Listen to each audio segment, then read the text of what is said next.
The galaxy had grown used to the arrogance of the old empires, the long-lived species who believed their age and technology gave them the right to dictate morality to younger civilizations. Among them, humanity was still seen as the newcomer, tolerated for its ingenuity but dismissed as fragile, unpredictable, and overly emotional. That illusion shattered the moment a child from Earth was killed. The event was small in the eyes of alien observers, a trivial act, the sort of collateral loss they had seen countless times in their endless conflicts. To them, it was not the fall of a leader or the destruction of a planet. It was, in their view, barely worth recording. But for humanity, it was everything. The child had been innocent, carrying no weapon, posing no threat, representing nothing but the hope of a future not yet lived. In that single act, the line that no one dared to cross was obliterated, and the collective soul of humanity recoiled in grief that swiftly hardened into rage. The alien perpetrators had acted with casual cruelty. They wanted to demonstrate dominance, to remind humans that they were still considered insignificant in the hierarchy of the stars. Their act was less about the individual child and more about sending a message of superiority. They failed to understand that humanity did not measure life in terms of numbers or in strategic value. For them, a single child embodied the weight of an entire species, a legacy of generations of survival, and a living symbol of dreams that stretched beyond centuries. The killing was not just the murder of one young life, it was an assault on the very essence of what humanity cherished most. Aliens who laughed at the incident did not yet grasp the truth. When you kill one child, you awaken every parent, every sibling, and every survivor of humanity's brutal history. Earth's leaders did not need to debate what came next. There was no division, no hesitation, no political bickering. The decision was made in a silence heavier than any council chamber had ever known. Billions who had never agreed on anything before spoke in one voice, and that voice demanded retribution. The child's name echoed across the planet, repeated in whispers, shouted in rallies, etched into data streams, and carved into the walls of military installations. Humanity had been underestimated countless times in its history, but now the galaxy was about to learn a lesson carved into every chapter of Earth's survival. Nothing unites humanity faster than the loss of innocence. The Galactic Council shrugged at first. They had seen human outrage before, though never on this scale. They dismissed it as temporary grief, assuming the species would eventually bow to pragmatism and continue their slow crawl toward galactic integration. Their analysts counted fleets, weighed numbers, and concluded that Earth could not possibly challenge the power of the established empires. They failed to see the depth of resolve rising on a planet that had survived extinctions, wars, and the constant struggle of living on a world that had never been kind to its inhabitants. They had never studied what it meant for humans to endure and to adapt. They had never understood that humanity's strength was not measured in fleets already deployed but in the sheer will to build, innovate, and fight when every instinct demanded survival. The killing of that single child triggered something far beyond strategy. It stirred memories etched into the collective psyche of humanity, the mass graves of past wars, the cries of families torn apart by bombs and invasions, the ashes of cities rebuilt from ruin. Each memory whispered the same truth: humans had always carried their dead forward, never forgetting, always ensuring that suffering became fuel for their determination. The aliens thought they had silenced one life, but in truth, they had awakened a billion echoes. What came next was inevitable. Human scientists, soldiers, engineers, and civilians poured their energy into a singular purpose. The grief crystallized into resolve so sharp it cut through every boundary that once divided them. The world that had argued over politics, religion, and ideology now stood aligned with one demand: justice. For the first time in living memory, Earth moved not as fractured nations but as one civilization, and the focus of that civilization was vengeance tempered by a moral clarity alien minds could not comprehend. They had expected weakness. What they had created was a storm. The first message Earth sent back to the galaxy was not a threat, not even a declaration of war. It was a vow spoken simply and without ornament: humanity would never forgive, and humanity would never forget. For them, the death of one child outweighed the survival of any empire that thought itself untouchable. The galaxy would soon discover what those words meant when carried on the voices of billions who would not stop until the balance was restored. In that moment, Earth ceased to be a quiet participant in galactic affairs.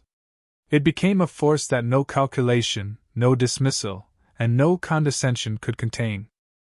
The vow spoken by Earth was not an empty threat, but the opening of a transformation that shocked even those who had always believed in the resilience of humanity. The grief of a single death had already unified voices across continents, but what followed was the crystallization of resolve into action. Within hours of the announcement, industries turned their entire production toward preparation. Civilian companies that once manufactured vehicles, ships, and consumer technology redirected their assembly lines to engines of war. Scientists who had devoted their careers to peaceful exploration or medical breakthroughs pivoted overnight to research that would give humanity an edge in battle. What might have taken decades of debate and hesitation was achieved in days because grief removed every barrier to action. There was no hesitation, no divided councils, only the cold, clear knowledge that this was not about conquest, but about survival of dignity and honor. For centuries, humans had been viewed as chaotic, fractured, and prone to infighting, but now those divisions dissolved under the weight of outrage. The image of the slain child became the rallying point for billions. Murals, broadcasts, songs, and countless digital messages carried the child's name. It was no longer a single tragedy but a shared scar carved into the soul of humanity. Soldiers swore oaths not to governments but to that memory. Pilots painted symbols on their ships that reminded them of why they would fight. Even those who had once opposed militarization, who had campaigned for peace at all costs, now found themselves unwilling to stand idle. To them, justice was not violence for its own sake but the refusal to let innocence be destroyed without consequence. This unity was not forced. It was chosen freely by people who had finally found something greater than their differences.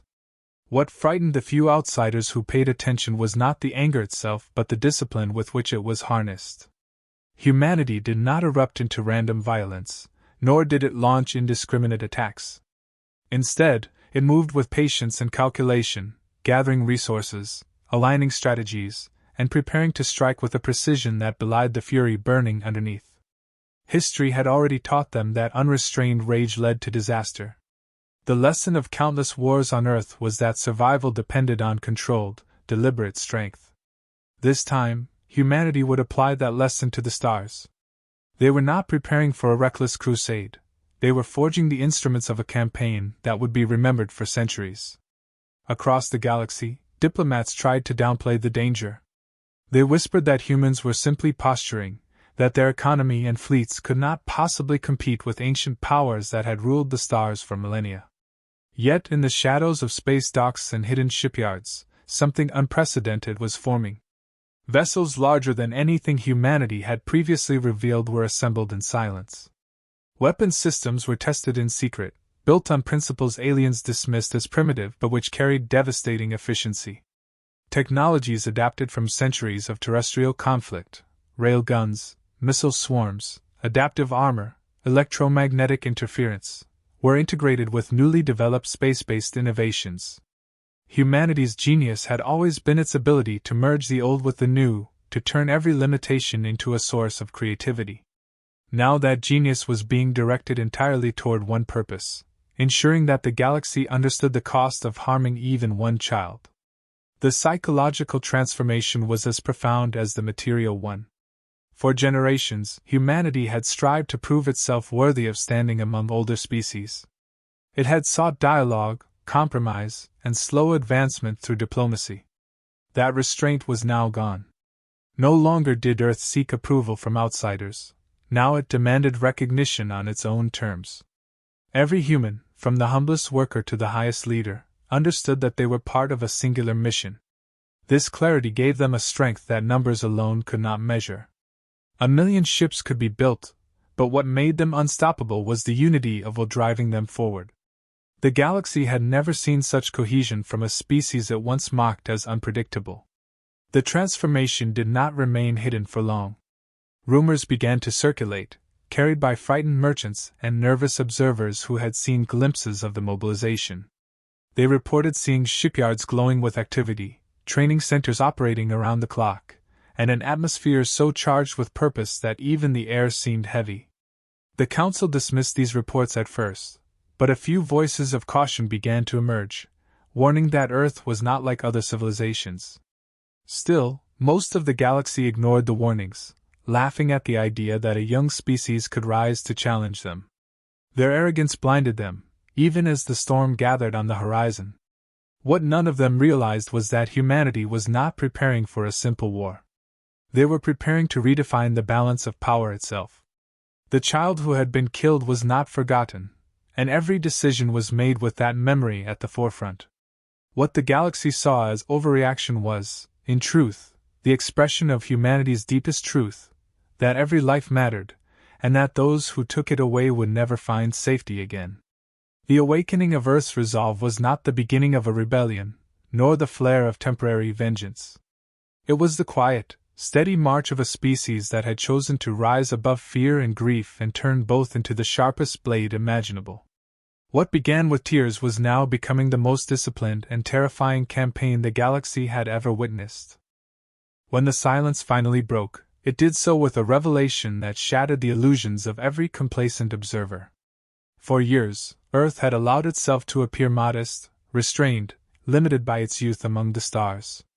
In truth, it had been building quietly, testing technologies under the guise of exploration, refining tactics and simulations that outsiders dismissed as harmless exercises. What emerged from hidden shipyards was not the small, scattered defense force the Council had imagined, but a fleet of scale and design that none had anticipated. Hulls gleamed with reinforced alloys layered in adaptive coatings. Engines roared with thrust ratios far exceeding projections. Weapon platforms extended like the claws of a predator that had finally decided to strike. This was not the fleet of a hesitant newcomer, but the arsenal of a civilization that had studied every weakness of its rivals and built precisely to exploit them. The first reports came from alien scouts assigned to monitor human activity. They expected to find minor outposts or routine drills. Instead, they stumbled upon armadas mobilizing in silence, dreadnoughts sliding from dry docks like leviathans, carriers bristling with fighter wings, stealth ships vanishing into the void with a flicker of distortion. The scouts panicked, sending fragmented transmissions back to their command structures, only to be intercepted and destroyed by weapons that cut through their defenses with surgical precision. Survivors who managed to flee carried only fragments of truth, but even those fragments were enough to ignite fear. Entire councils convened emergency sessions, arguing over whether the humans could truly field such power. Many dismissed it as exaggeration, yet unease spread like wildfire, because those who underestimated Earth always discovered their mistake too late.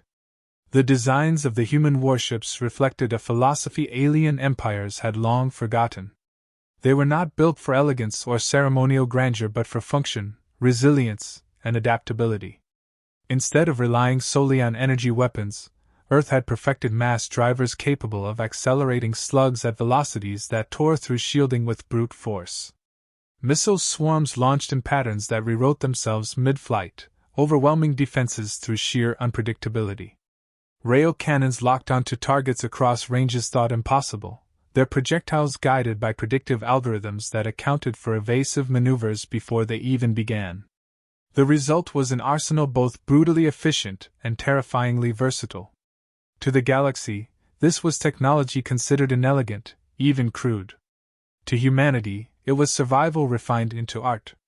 The psychological weight of the fleet's reveal was as devastating as its firepower. Aliens who had once mocked humans as reckless now whispered of a species that had weaponized patience. Every ship bore insignias honoring the child whose death had triggered this mobilization.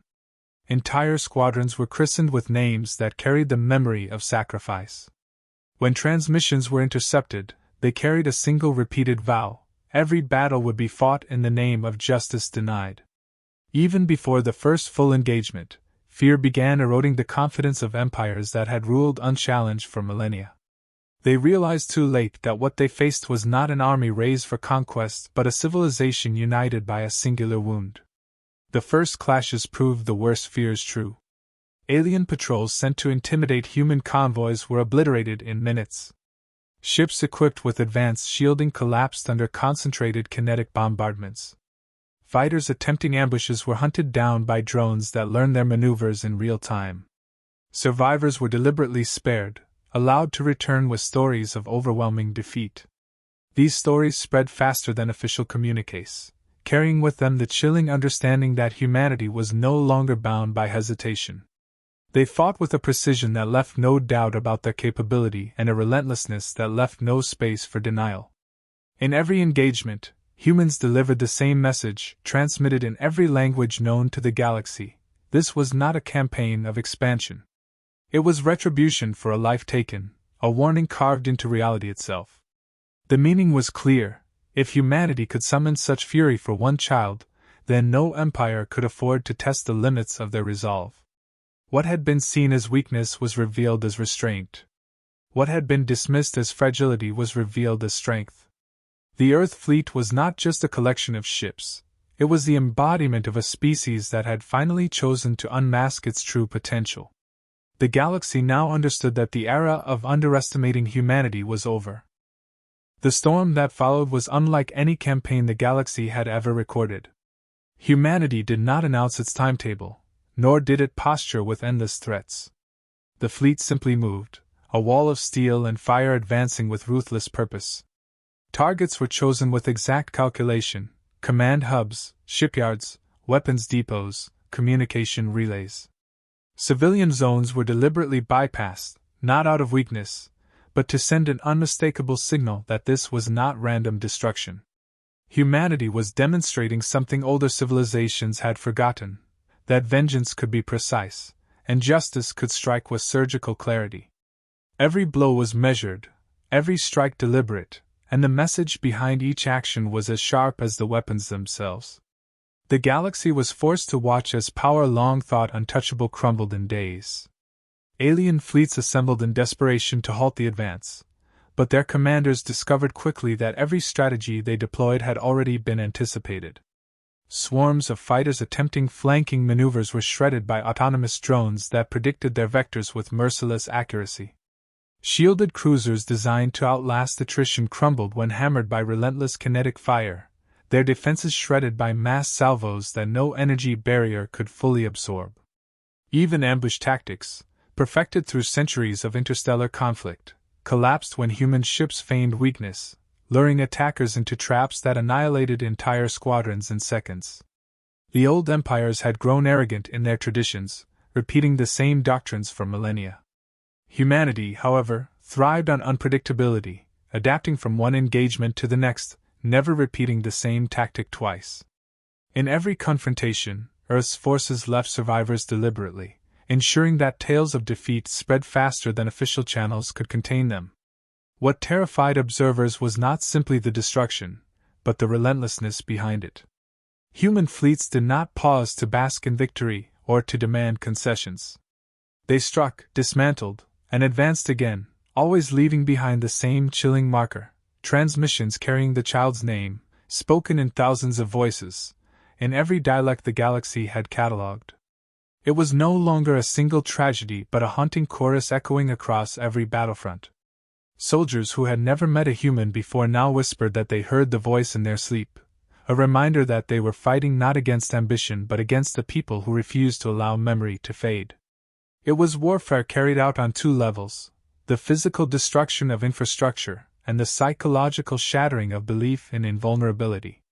The empire responsible for the original crimes soon realized its vast fleets and fortified worlds could not guarantee survival.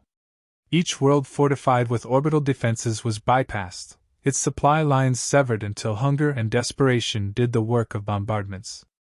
Each fleet sent to counterstrike was dismantled piece by piece, left broken and scattered, its remnants limping home to deliver only fear. Humanity's commanders understood that the most efficient way to collapse an empire was not to destroy every soldier, but to destroy belief in victory. That strategy worked with terrifying efficiency. Within weeks, entire regions once loyal to the perpetrators abandoned them, unwilling to suffer for rulers who had awakened the wrath of Earth. Even neutral observers began to withdraw trade and cooperation, unwilling to risk being caught in the path of the advancing storm. The campaign was not fueled by cruelty, and that made it all the more terrifying. There was no indulgence in slaughter, no delight in excess destruction. Each move carried the cold precision of a surgeon cutting away rot. This refusal to descend into chaos amplified the fear, because it revealed that humanity's fury was not blind rage but disciplined, controlled purpose. Soldiers from rival civilizations, long trained to fear mindless berserkers, now faced opponents whose restraint was more unnerving than unrestrained savagery. To them it became clear: a species that can harness grief without letting it consume them is unstoppable. Across the galaxy, speculation turned into dread. Analysts tried to predict how far Earth would go, and the answers chilled even the most hardened leaders. If this was their answer to one child, what would their response be if an entire city or world was ever threatened? Empires that had once dismissed humans as fragile began reshaping their policies overnight, some issuing frantic orders to strengthen defenses, others sending covert envoys begging for neutrality. None of it mattered. The campaign pressed on with unbroken rhythm, advancing until the heart of the responsible empire was laid bare. The realization spread in whispers that Earth was not fighting to occupy territory or to seize power. They were dismantling an empire as a living warning to all others, carving a message into the fabric of galactic history. The price of underestimating humanity is annihilation delivered with precision. The collapse of the guilty empire arrived with the inevitability of gravity. Its fleets lay scattered, its command structures shattered, and its once proud rulers dragged from their strongholds to face judgment. Humanity did not exterminate them in vengeance, nor did it raise their cities to ash. Instead, the architects of the crime were forced into public trials, broadcast across the galaxy, compelled to hear the voice of the people they had mocked. Every recording began with the name of the child whose life they had stolen, a reminder of the moment that had set everything into motion. The spectacle was not just for Earth, but for all who watched, so that no species could ever again mistake humanity's restraint for weakness. The verdict was not merely punishment, it was a lesson etched into the conscience of the stars. The war ended not with a treaty but with silence. The kind of silence that comes when no one dares to speak against what has been demonstrated. Earth's fleets withdrew not as conquerors but as executioners of justice, leaving behind wreckage that testified to their resolve. They did not occupy worlds, did not demand tribute, did not extend banners of domination. Instead, they returned home with their mission complete, carrying the memory of the fallen child as their sole prize. In doing so, they unsettled the galaxy more than conquest ever could. Conquerors could be resisted. Avenging angels, acting only in the name of a single innocent, could not be reasoned with or contained. The lesson resonated with a clarity that shook every government and council that had once dismissed Earth as harmless. The legacy of the child grew larger than any empire. Songs were written in alien languages honoring the memory of one life that had awakened a civilization's fury. Memorials were erected not only on Earth but on worlds that had once sneered at humans. Alien leaders began to speak of the human perspective on life as something sacred, a value system alien cultures had overlooked but now desperately sought to understand. In academies and war colleges, the campaign was studied not only for its tactics but for its moral clarity. Students learned that the strength of humanity did not lie merely in weapons or ships, but in the weight they gave to life itself. To kill one child was to invite the wrath of an entire world, and that truth reshaped the very fabric of interstellar politics. Earth's role in the galaxy changed overnight. No longer the underestimated newcomer, humanity became a force others measured themselves against. Some sought alliances out of fear, others out of respect, and a few out of genuine admiration. No matter their motivation, all acknowledged the same reality. A civilization that would unleash such disciplined fury for a single lost life was not one to provoke. Old rivalries among humans did not resurface as the campaign ended. Instead, the memory of unity lingered, binding nations together in ways never achieved before. The child had become more than a symbol of tragedy. They had become a symbol of what it meant for humanity to act as one. This transformation did not make Earth arrogant. If anything, it deepened their sense of responsibility. They had shown what they could do when provoked, and that knowledge weighed heavily on their leaders. Humanity did not crave endless war, and they did not wish to rule the galaxy. What they desired was simple and uncompromising: that no one would ever again mistake their patience for weakness, that no one would ever think life could be dismissed as trivial. The fleets returned to orbit not as idle forces but as guardians, a shield forged in grief now dedicated to ensuring that the same grief would not be repeated. The final words transmitted by Earth before withdrawing were few, but they carried more weight than the bombardment of fleets. For one child, we answered with everything. Remember this before you ever take another. That phrase spread farther than the wreckage of ships, farther than the trials of warlords. It became a warning, a commandment, and a promise all at once. Generations later, children of other species would ask their parents why humans were both feared and respected, and the answer was always the same: because they loved fiercely enough to fight the galaxy for one of their own.